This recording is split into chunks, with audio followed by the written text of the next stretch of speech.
Stop. Hi, everybody. Nice talking to you again. So today, the plan is to start talking about optimization, right? So if you remember, last time, um, basically we start talking about these very simple linear classifiers where we have some feature values in this case.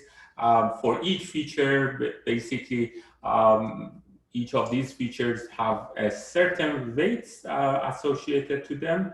Um, so you have some weights and you want to estimate some activation value. And we talk about this inner product between the weights and feature vectors. And this is the vector notation. We calculate these zi's, right, for the activations. And we have this basically for a binary classifier, depending on whether this activation is positive or negative, we decide which class it was predicted based on this simple classifier.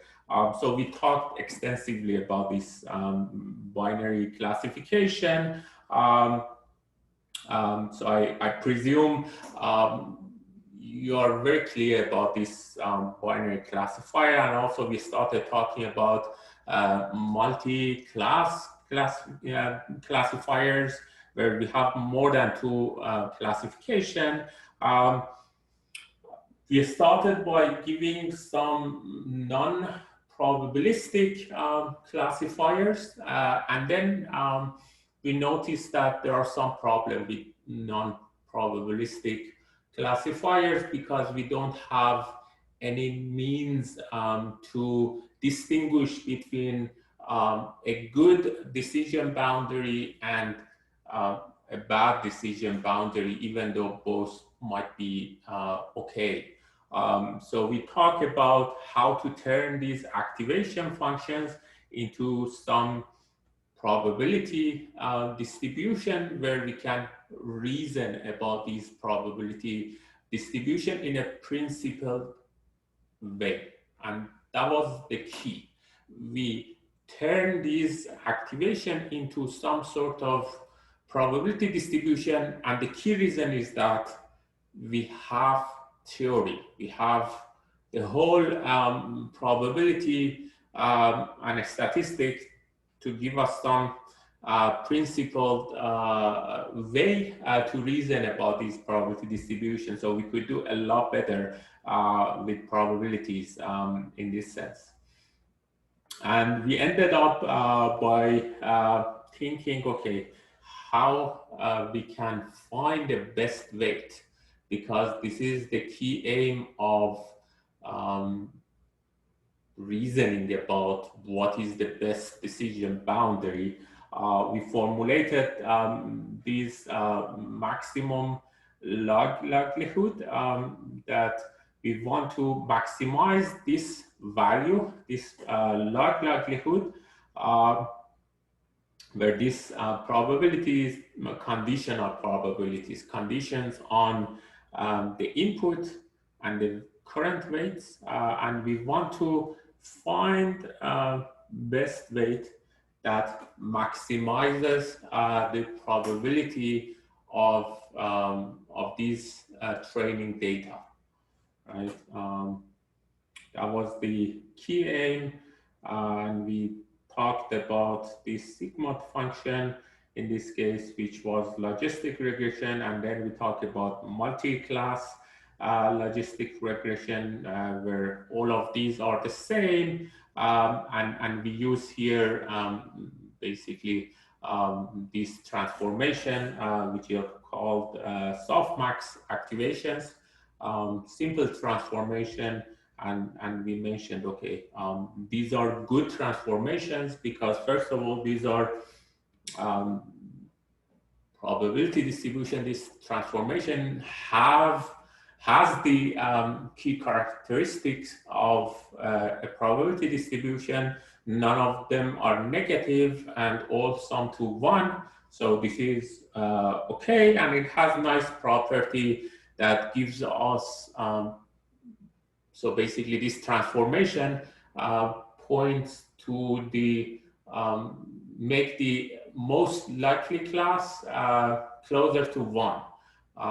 With the characteristic of exponents that we talk about, where, for example, if Z1 is larger than Z2, after exponenting this, this EZ1 is a lot larger than EZ2. And as a result, one of these classes, the probability get close to 1, the others get close to 0. And again, none of these is actual 0, but very close to 0. And one of those, unless these activations are very, very close to each other, then it might be like 30% each if you have 3 classes. But this situation is unlikely. And basically, again, similar to binary classification, the question is that what is the best weight we want to have for this case that maximizes this likelihood for us. Again, we had this naive intuition, okay, if you have infinite compute, maybe you can go over and enumerate all possible weights. But obviously this is not ideal. We neither have infinite compute, nor if we had, we wanted to do that. So we want to have a principal way to find these best W's, best weights. Do you have any question about this?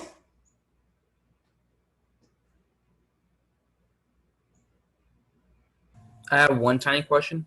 Yeah. It's a bit of a silly question, but is the E natural E? Yes. Yeah, this is natural. Yeah, good question.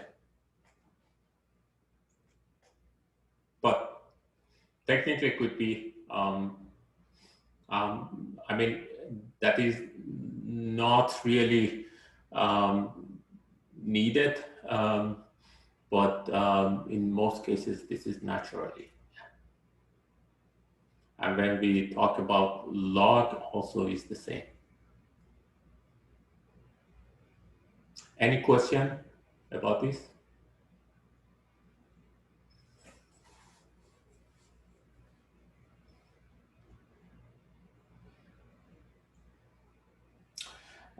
Very well. So now in this lecture, we want to talk about optimization. How we can solve this optimization in a principal way using the tools that we have in calculus to help us to do this optimization.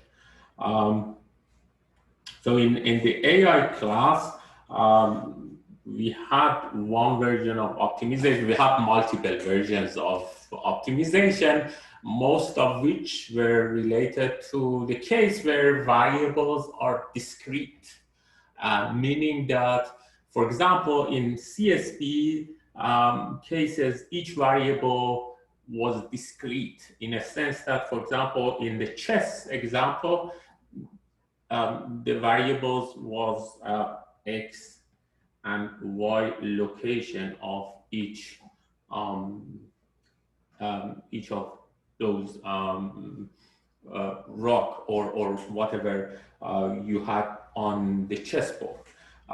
In map coloring, the variables was assigned to the possible colors that you could assign to each variable. So these variables were discrete in that sense, right? So you could randomly initialize somewhere, and you could do hill climbing, meaning that you move to basically the best neighboring state,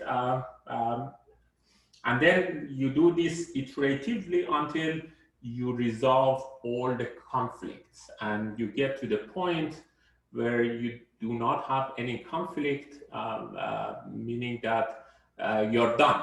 You solve this CSP. But again, this was the case where we had these discrete variables. In this case, the variables that we are dealing with are not discrete, right? So we are talking about the weight, which, like in this case, in 2D case, could be pointing to any direction, and could be of any length. So in 2D, we know that this is not discrete. This is continuous space. So we are talking about a continuous variables, which this procedure of hill climbing doesn't work. So we need something better than hill climbing, at least something that gives us a signal. You can think about a heuristic that gives us a signal which direction you want to go from the current direction that you have.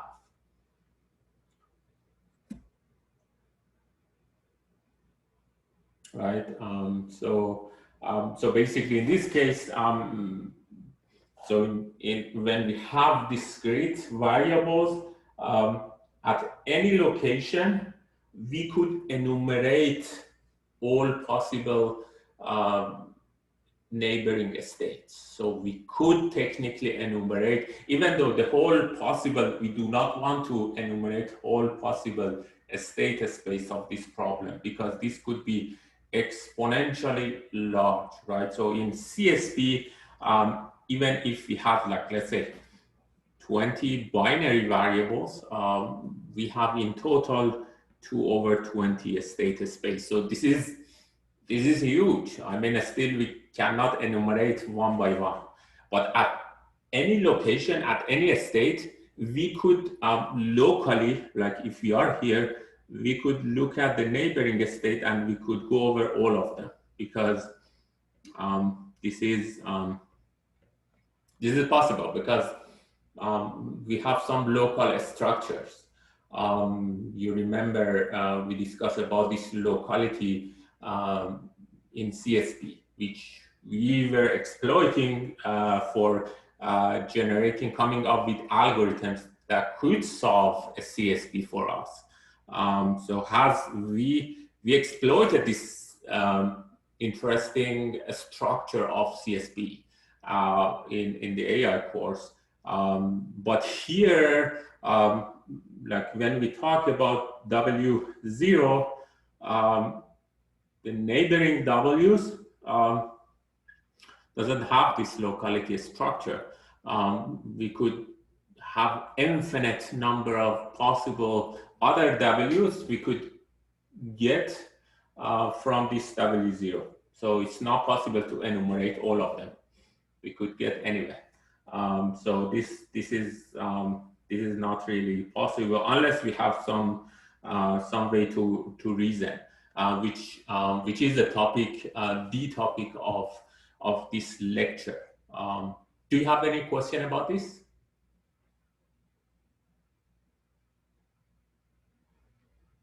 So the topic that we will discuss today, you encountered in calculus, even in high school. So it's not new for you, but it's still interesting. So you could think about like W is these weights you have, right? And you could now assume that you're having a one-dimensional space, right? So your weights could point to different vector, but in one dimension. Still, you have infinite, even in one dimension, you have infinite number of vectors, and you want to reason for these weight vectors, and you have a function g, you want to optimize. In this case, you want to maximize. The same could be applied for minimizing this function, but let's imagine that we have g and we want to maximize this g, meaning that you want to find a weight vector, a certain w, that gives you the highest value within the domain, right? So we are talking about a domain that this w could come from, right? So this is the domain of w, right, from minus infinity to positive infinity. This is the situation we are talking about. And this function, let's also discuss about some other assumption. This function is smooth, okay? This is one implicit assumption that you have, meaning that you do not have like something like this. So so your function is smooth, like this. These implicit assumptions are needed for the stuff that we will talk today. So you start from some initial value the same way. You start from W0, and then you want to think, okay,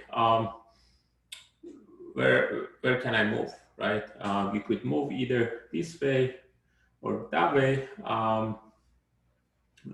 Both directions are possible. Then let's think that you move slightly, right? So, for example, imagine that you are located in. Let's imagine that way. Imagine that you cannot see surrounding you, okay? And you're located in some mountains, right?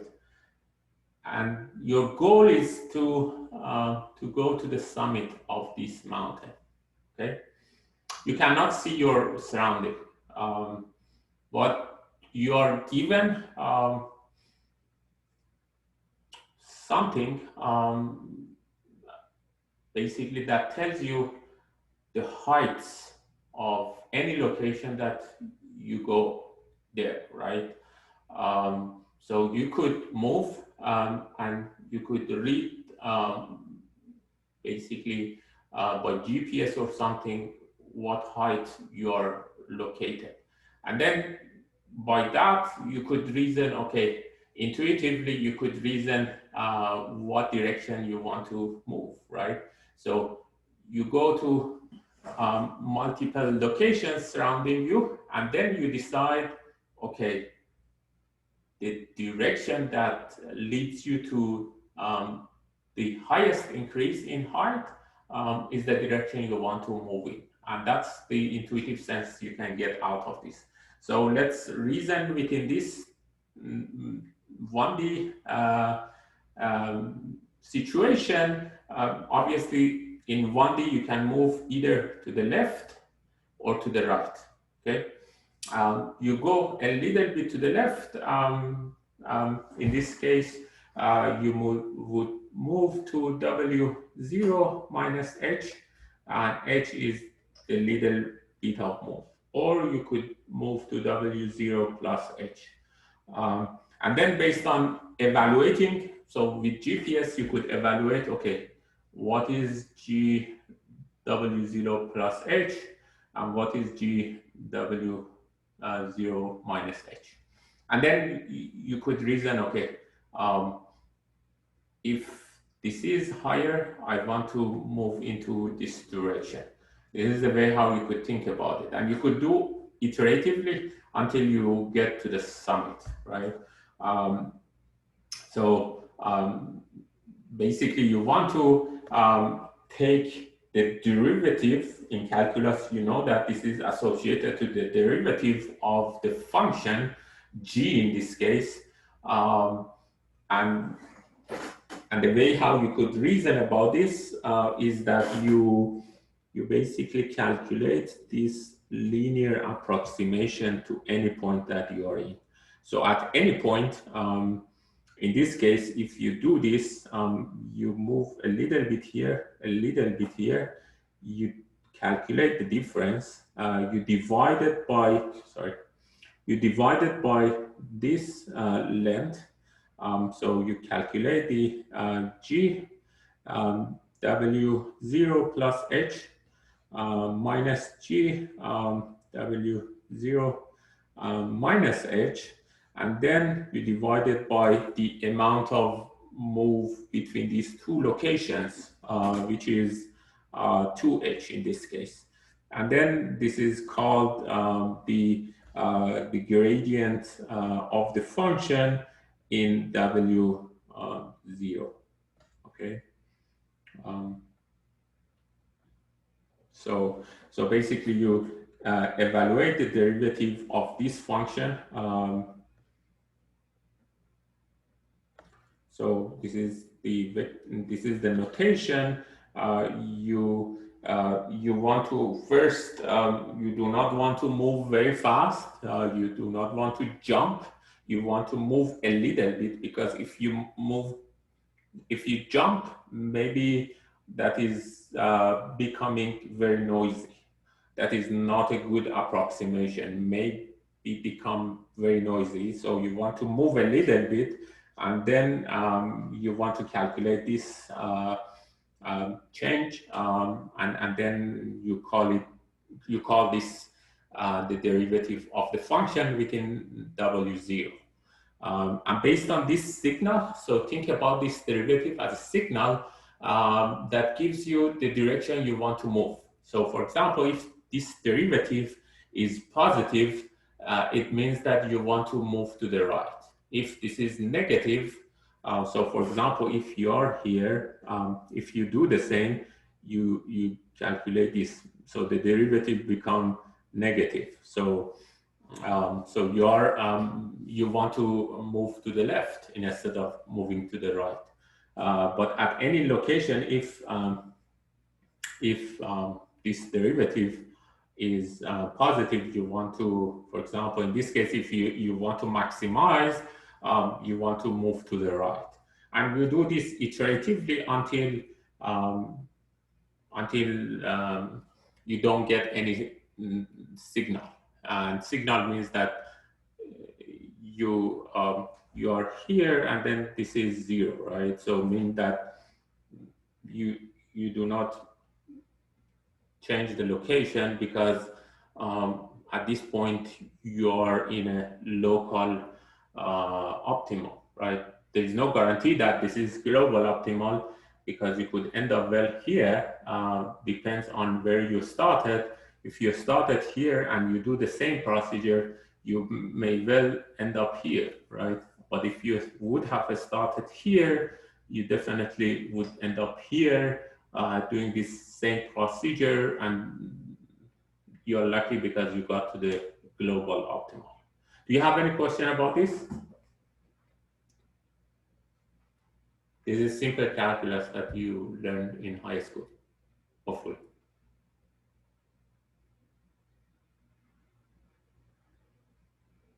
Okay. Let's continue. That was 1D. The same here for 2D. 2D means that the domain omega is two-dimensional. So you have W1 and W2, right? So you could call it W.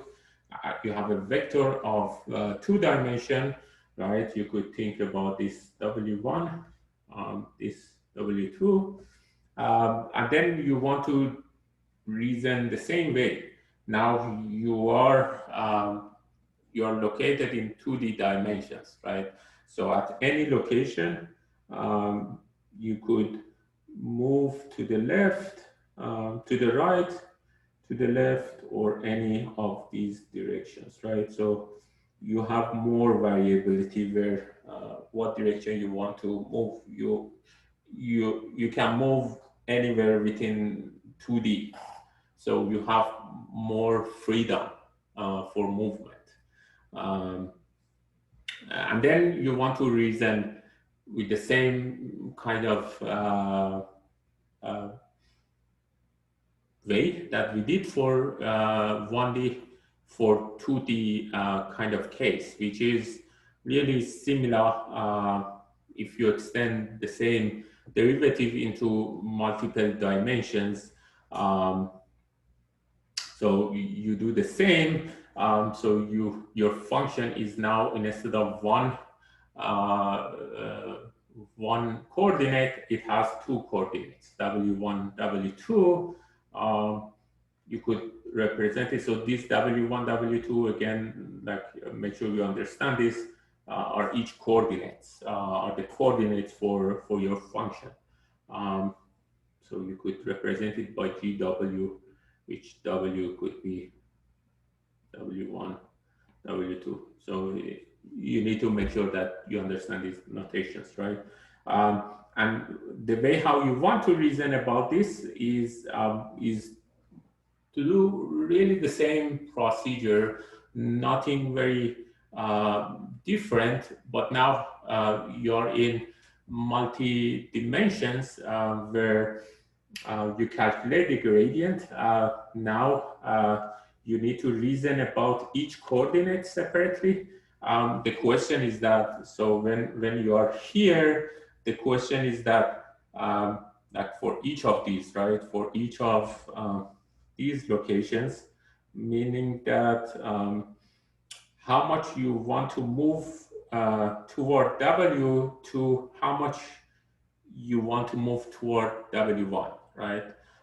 So you want to have a way to reason about both coordinates, how much I want to move toward each coordinate, and then you could see based on this calculation what direction you will end up, right? So this is for W2, this is for W1, and then based on calculation you get the vector where you will end up.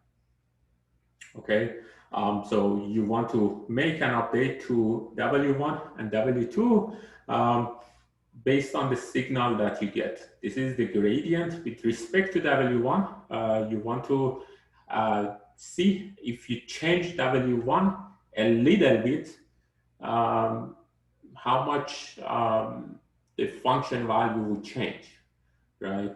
And based on this change, this variation across this direction, this dimension, W1, you decide, okay, this is the amount of change I want to incur in W1.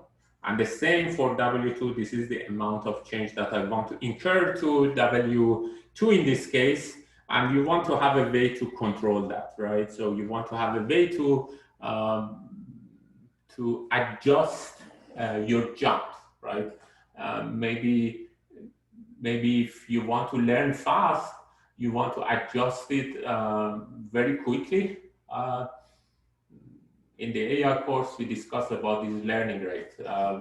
If you want to learn very fast, you need to, and if you rely on this signal and you think that this is a good signal, you want to move fast, but that has a danger. Maybe if this is very noisy, you may end up in a bad location.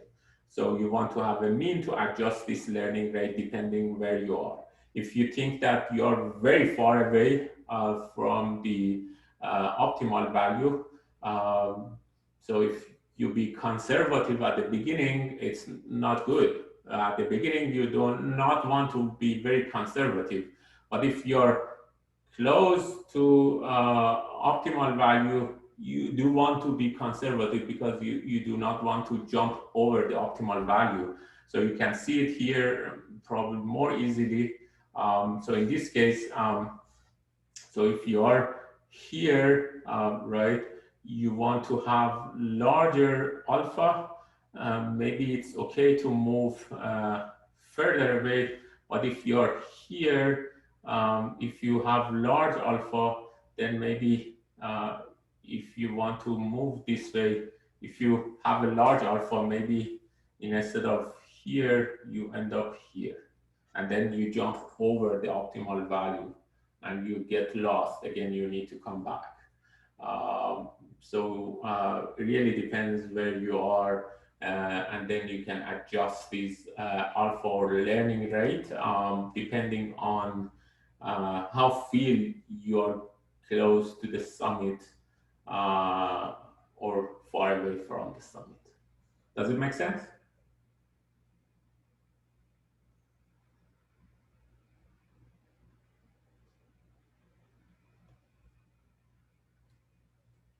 Any question about this?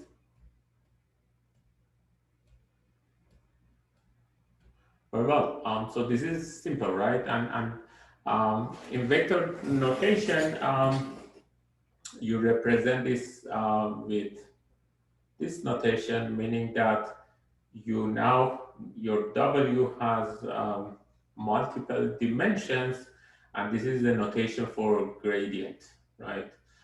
So the gradient has multiple coordinates, one with respect to each coordinate.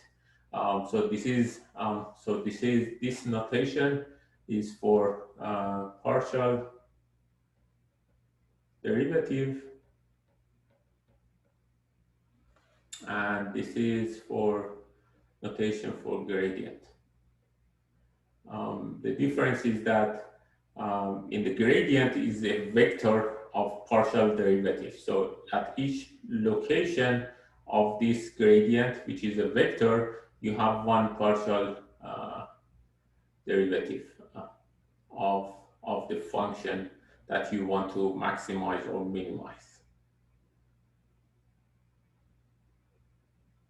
And then this is basically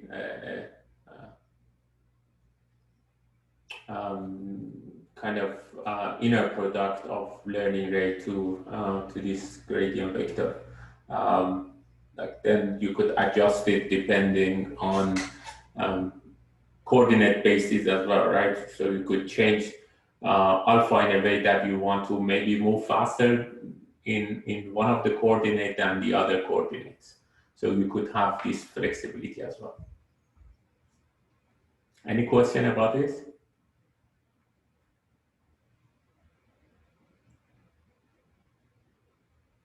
I hope you're able to follow what I'm saying. If you have any question, please do let me know, because these are important. And we will build on top of these notion for neural networks.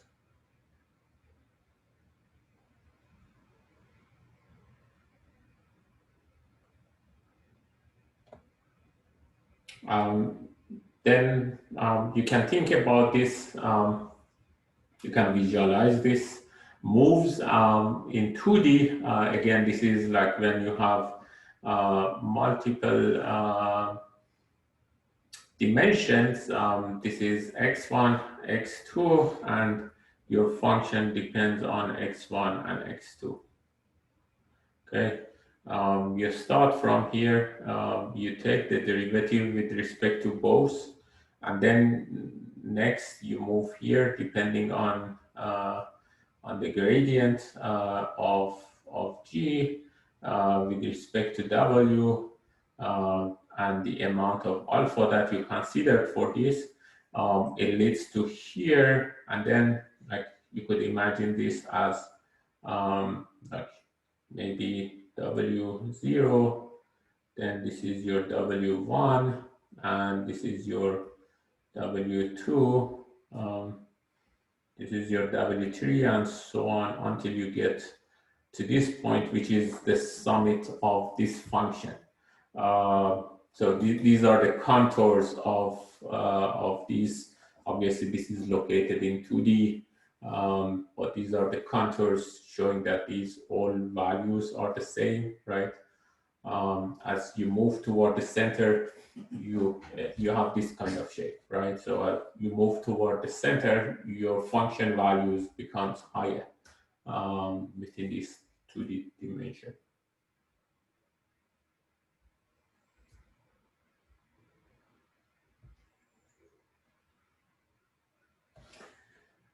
And in this case, you notice that some of the jumps are larger, right? Some of the jumps are um, um, basically, some of the jumps are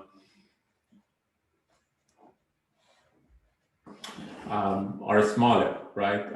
So in this case, at the beginning, again, depending on the adjustment to your alpha, the learning rate, at the beginning, you want to rely on the signal more.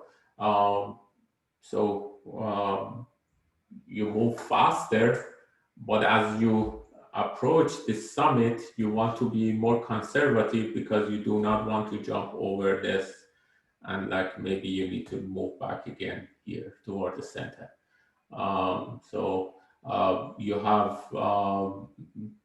You have alpha to adjust dynamically depending on what iteration you're in. So basically, you could like consider in decreasing this alpha value iteratively, and this is like the iteration um, of your algorithm for optimization. Um, yeah, this is typically the scheme that you can think about it, and this is why you again, this is important why you want to do that, because you do not want to miss the optimal point by any chance. Any question about this? Yeah, I have one small question. Yep. So, like in your original two-dimensional graph you showed in a previous slide, right? Where if you're doing a slope analysis on that, the slide before that, I'm sorry. For this, you mean? The slide before this, where you had like multiple hills, yeah, because you have multiple maximas, right? How do you know like when to stop increasing or decreasing your alpha, because that might be just be a local maximum, not the global maximum? Right. Yes, you do not. But with this procedure, like you cannot reason really anything about whether you ended up in local or global optimal, and this procedure doesn't guarantee anything about this, right? It really depends where you started, right?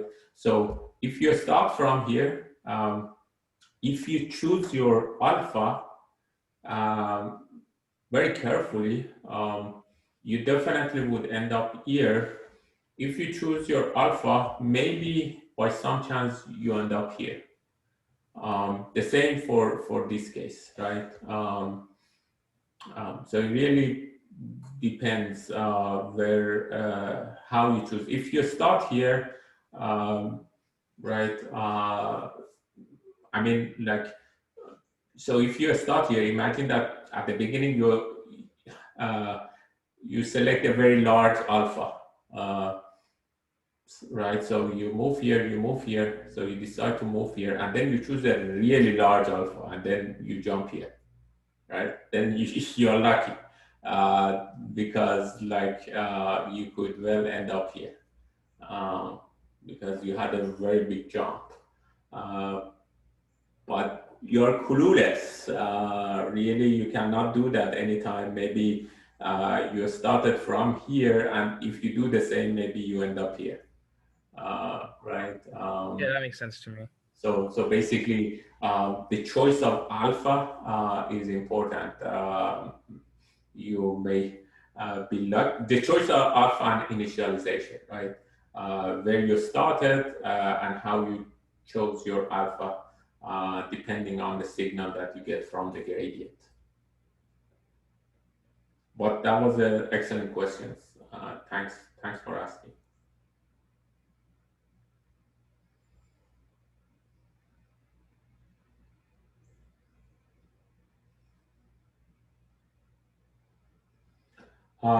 Now, let's take a break here for 1 minute. Then we will continue from here because this is also important. 1 minute.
Is there any question here?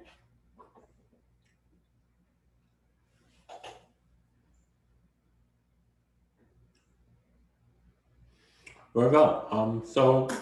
Now let's discuss what is the steepest direction, right? To reason um, whether this signal, this gradient, really gives us the steepest direction to move, or this is not really the best choice, right? So we want to get a sense out of this. So let's discuss about this, right? Imagine that we have the choice to move this amount, delta amount, um, and delta lives in uh, the same space as W, right? So if W is two-dimensional, delta is also two-dimensional. Is one-dimensional, delta is also one-dimensional. Um, and then let's think that this is two-dimensional really. So if we have a um, choice, right? So you could think about this as the um, delta, right? That you can move at any, right? You could, from this point, you could move any point here, right? Depending on your choice. This is definitely your move. You will end up somewhere here if you have these constraints that you do not want to go beyond this epsilon, right? And the epsilon is a small amount that you can think about. So with the first order Taylor expansion, we can approximate what is uh, the function value uh, within this area, right? And this means that you're familiar with Taylor expansion, the first order, because you can think about second order, third order. We know that as we increase the order, these approximation become more accurate. But let's imagine we consider this first order Taylor expansion, meaning that um, if we want to estimate GW plus delta, we can think about GW plus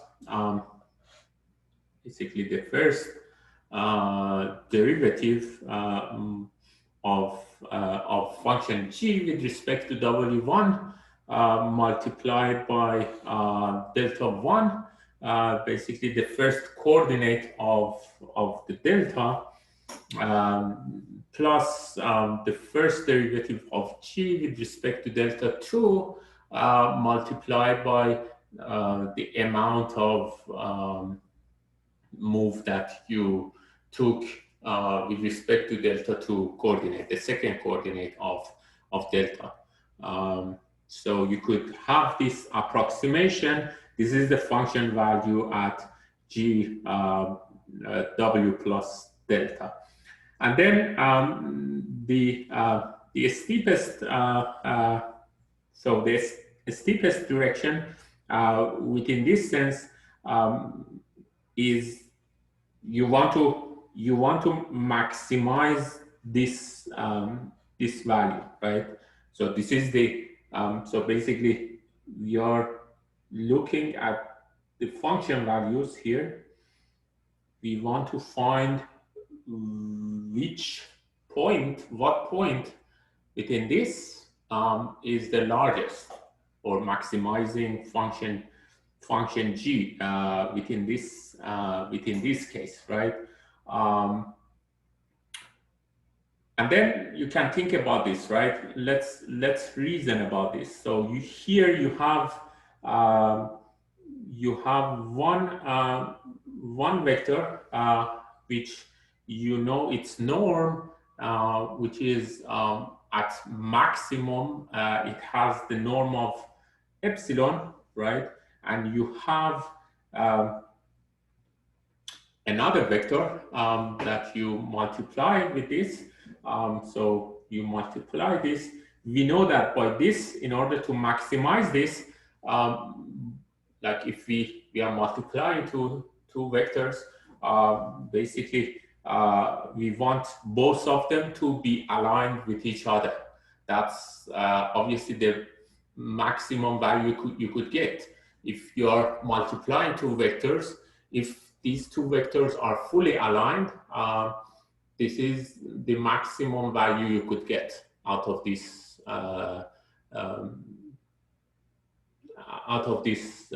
multiplication of these two vectors, right?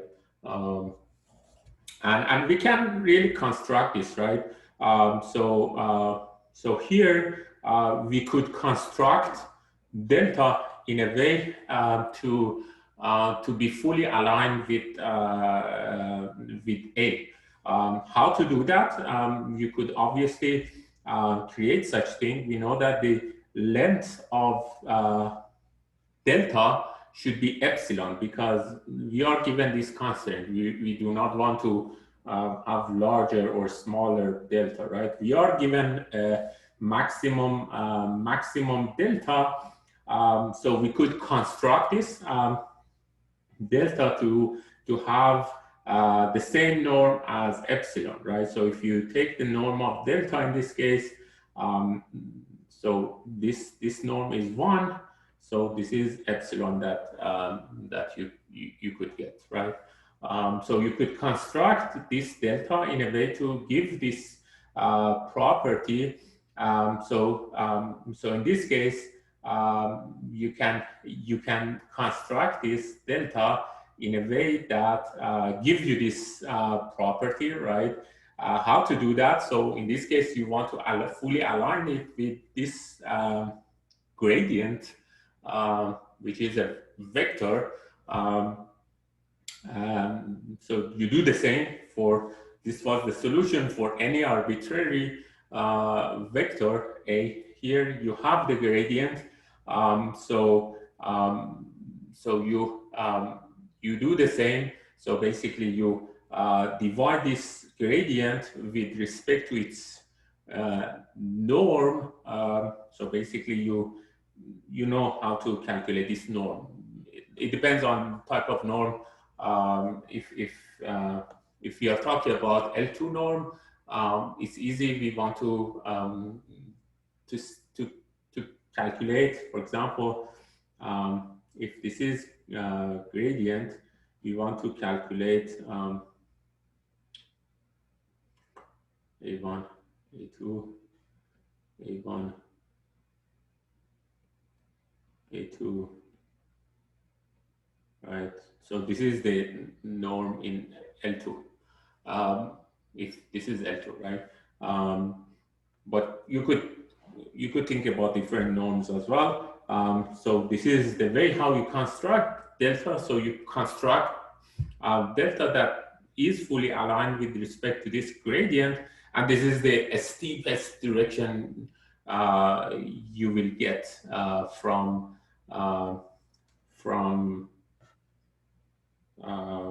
here, right?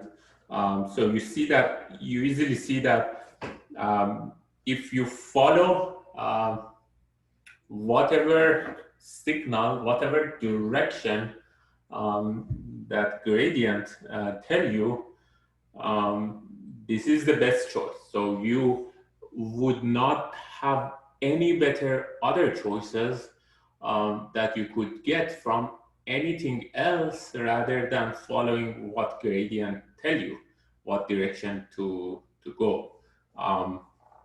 So this is the best advice you could get, or the best signal that you could get in order to get the best next value if you want to do this adjustment. Do you have any question here?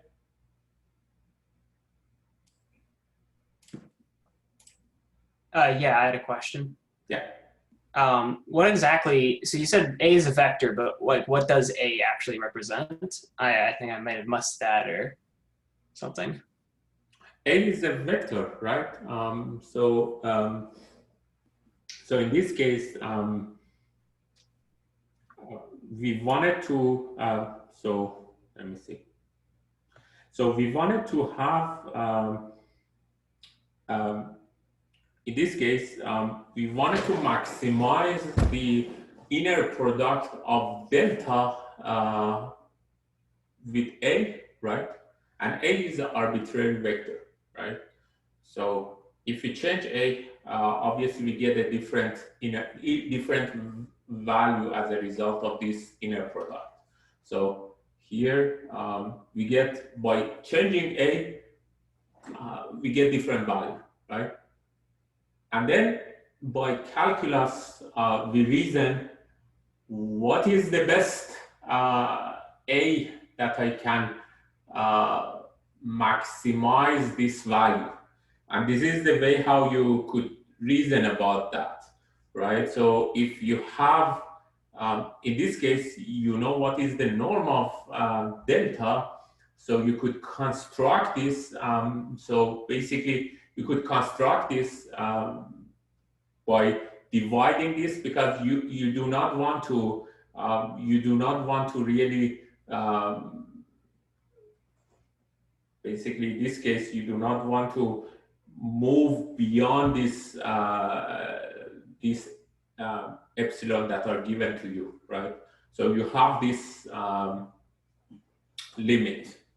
You have this flexibility to at max move this amount. Now, since you are given this flexibility, by reasoning over this, you want to see, okay, what is the best choice that I can come up with? Since we have already this estimation, and the best choice is really to in order to have this, right? So think about this, right? So we know that since we have this, we want to maximize this function value. So the best choice is to really maximize each of these. And each of these, you could think about, like, we have two vectors, right?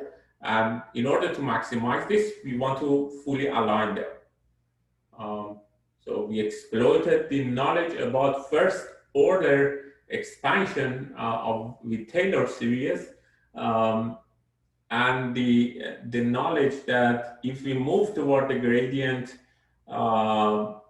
it gives us the best choice here, right? So the best choice in order to align delta is to take the gradient in this case. I hope it makes sense. I know. Yeah, that answers my question. I actually had another question. It was just a notation thing, I guess. You've got up there at the top of the slide just max, and under that you've got delta colon, and then you've got a delta with like a superscript and a subscript. I'm guessing that's some kind of those are like that's saying that like delta is the sum of like I guess two vectors. I mean delta is a vector, right? So Yes. it's the sum of like two other vectors, I guess, that are probably both restricted to some axes, I guess. So like, and this is a two-dimensional delta, right? Exactly. Delta is two-dimensional in this case, right? So the first coordinate is delta 1. The second coordinate is delta 2, right? So we have two dimension for delta. So delta is two. So if you could think about this, right? So this is delta. So you could think about this delta 1 and delta 2 in this case, right? Sorry, my handwriting is awful. But you get the sense, right? And the norm of this is you want to have a specific norm, which is maximum epsilon, right? Does it make sense or not yet? Well, so I guess I understand sort of like what the subscript is. The superscript, is that just sort of, is that the domain, I guess, that it lives in? Is that, so like that tells us that it's an R2, or I see that they both have 2 as a superscript. Yes, yes, exactly. So this means that we live in two dimension, right? This is so basically if we have so this means that this meaning that we calculate the norm of delta in L2, right? In L2, like if we have even 3-dimension, if delta is 3-dimension, then the norm in L2 would be what? Would be 1 plus 2 plus 3, right? This is the way how we calculate in L2, right? If you change the L2 to something else, L infinity, then this formula would be different, right? Or L0 would be different. But typically in this course, we mainly talk about L2 norm. But really in vector calculus, hope that you had intuition in other courses in calculus that that you could define different norms depending on the space that you live in, and different norms could give you different properties that you want to reason about these vectors, right? But this superscript means that we are calculating basically the L2 norm. Does it make sense? Well, it's just an exponent, correct? I mean, it's delta 1 squared plus delta 2 squared. Yes, is a square. Yes. Oh, okay, got it. Yeah. All right. Yeah, that makes sense. So basically, because in L2, in in Hilbert space, you can think that we have a ball, right? And ball is defined by this, right? But in some other norms, this could be maybe something else, right? Could be this or could be this, depend on really the norm you want to define. But L2 is really is default norm that we know how to calculate and easy.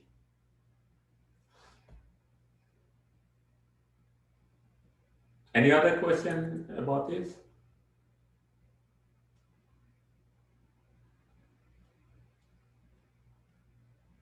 And to go from here, right? So from 2 dimension to n dimension, you do the same. So here you can have a gradient that is at each coordinate, you have the same partial derivative in a similar sense, and then you could do the same procedure very similar way. If you want to turn the whole thing into an algorithm, in computer science, we know that we are, I mean, so far so good for mathematics, but if we want to turn that into algorithm, we want to start somewhere, and then we have an iterative approach. We start from an initialization. We multiply the gradient of g at any point by considering a specific learning rate, which might be adjusted or might be constant throughout this procedure.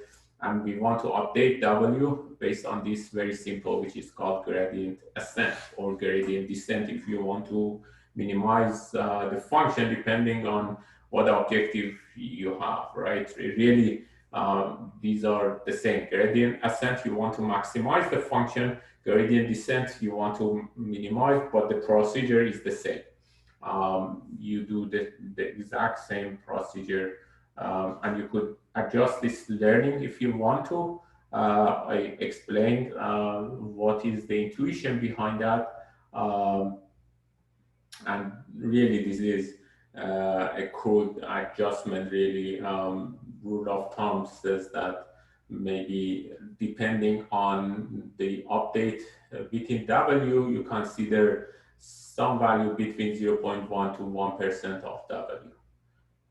This is a rough idea about how we want to adjust alpha. So obviously, if you adjust it very, if you go above 1% of change in W, is not Y. Y is not good because like you're moving ahead of the signal that you are getting, right? And if this signal is noisy, then these updates become noisy too, right?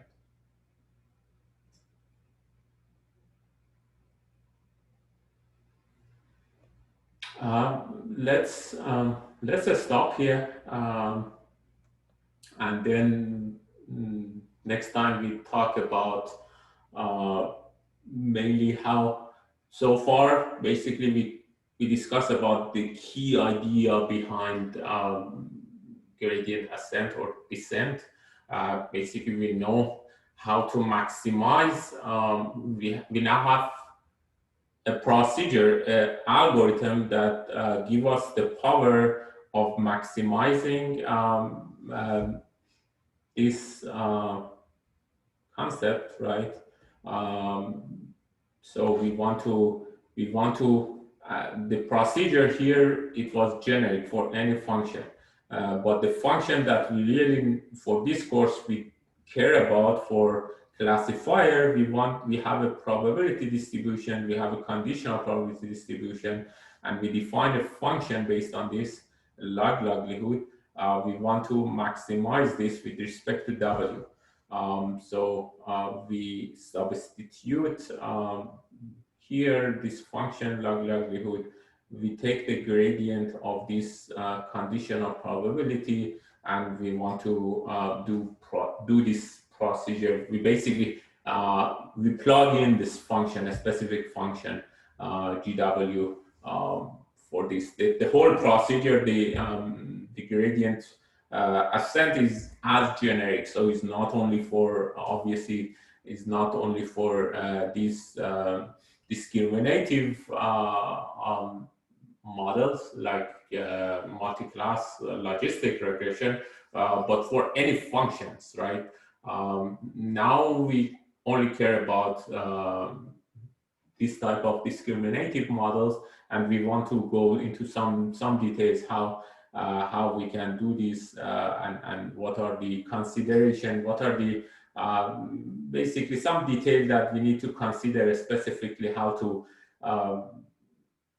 to select samples, how many samples we select at each iterations, make a sense out of like a specific function that we want to maximize and get the best result for this type of model. So let's stop here, and next we go into detail of this.